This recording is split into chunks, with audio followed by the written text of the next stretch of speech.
रोहित शर्मा को पुणी थरे मुंबई इंडियंस अधिनायक दायित्व दि जाइपारे। आईपीएल यात्रा रे सर्वाधिक टाइटल हासिल करिथिबा मुंबई इंडियंस चलित सीजन रे लगातार 3टी मैच हारिबा परे भारतर पूर्वतन बैट्समैन मनोज तिवारी कहिसंती रोहित शर्मा को पुणी थरे अधिनायकत्व दायित्व दि जाइपारे। से कहिसंती मते लागुछि एपरि करिबारे मुंबई मैनेजमेंट द्विधा करिबो नाही। रोहित शर्मा 5 थर ट्रॉफी जितिबा परे मध्य सेमाने तांकठारु अधिनायकत्व दायित्व नहीं हार्दिक पांड्या को देइछंती, जहा द्वारा वर्तमान सुधा दल गोटे पॉइंट भी हासिल करि पारि नाही। ठीक भाबरे अधिनायकत्व हेइ नथिबारु वर्तमान मुंबईर एपरि अवस्था बोली कहिसंती मनोज तिवारी।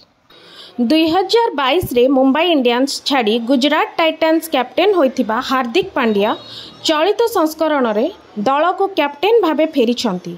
से रोहित को स्थान नेबा परे मुंबई प्रथम मैच गुजरात एवं द्वितीयटी हैदराबाद ठारू हारिथिला। सेपरी गत मैचटी घरोई माटी वांखड़े रे राजस्थान विपक्ष रे खेली मुंबई अति शोचनीय भाव पराजय हासिल करिछि। मुंबईर एपरी विपर्जय अवस्था परे हार्दिक पांड्या अधिनायकत्व को नहीं समालोचना करा जाउछि।